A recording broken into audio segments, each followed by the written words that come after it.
निफाड तालुक्यातील लासलगाव जवळील कोटमगाव येथील द्राक्ष उत्पादक शेतकरी मंगला संजय गांगुडे यांनी गट क्रमांक 236 मध्ये 2 एकर क्षेत्रावर द्राक्ष बाग लावली होती। मात्र गेल्या 3-4 वर्षांपासून सातत्याने पडणाऱ्या गारपीट व अवकाळी पावसामुळे त्यांच्या हातातोंडाशी आलेला घास हिरावला गेला। त्यात यंदाही अवकाळी पाऊस आणि सततचे ढगाळ वातावरण यामुळे द्राक्ष बागेची फळधारणा न झाल्यामुळे पंचनाम्यासाठी तलाठी व कृषी अधिकारी यांना सांगितले, मात्र ते आले नाहीत। तसेच त्यांच्यावर कर्जाचे डोंगर वाढले आहेत। या आर्थिक संकटाने संतप्त होऊन गांगुडे यांनी टोकाचे पाऊल उचलत द्राक्षबागेवरच कुऱ्हाड चालवली आहे। मी आता सध्या द्राक्षबाग तोडायचं कारण असं आहे का 3 ते 4 वर्षापासून मला द्राक्षबागेचा 1 रुपयाही भेटलेला नाही आहे आणि लाखो रुपये खर्च करून बी मी कर्ज काढलेलं आहे। बँक ऑफ इंडियाकडून 9 लाख रुपये कर्ज घेतलं होतं बाग उभं करण्यासाठी।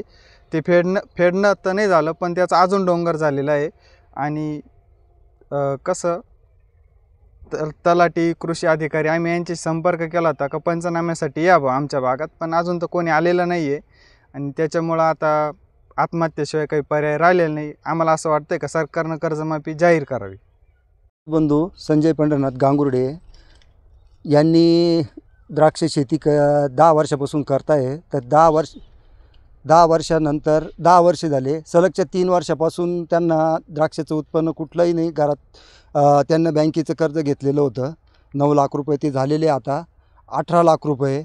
तर या वर्षी मिळेल त्या वर्षी मिळेल या अपेक्षा पायी 3 वर्षे खूप अजूनच कर्जाचा डोंगर वाढत गेला आणि शेवटी ह्या वर्षी त्यांनी असा निर्णय घेतला का ही द्राक्ष बागच नको आहे, मला छोटं मोठं पीक उभं करून आम्ही आमचा उदरनिर्वाह करू बा, आम्हाला तुम्ही एवढी मदत करा का कमीत कमी द्राक्ष बाग तोडण्यासाठी थोडीफार आम्हाला मदत करा, अशी त्यांनी विनंती केली। मग मी आलेलो आहे त्यांना मदत करण्यासाठी।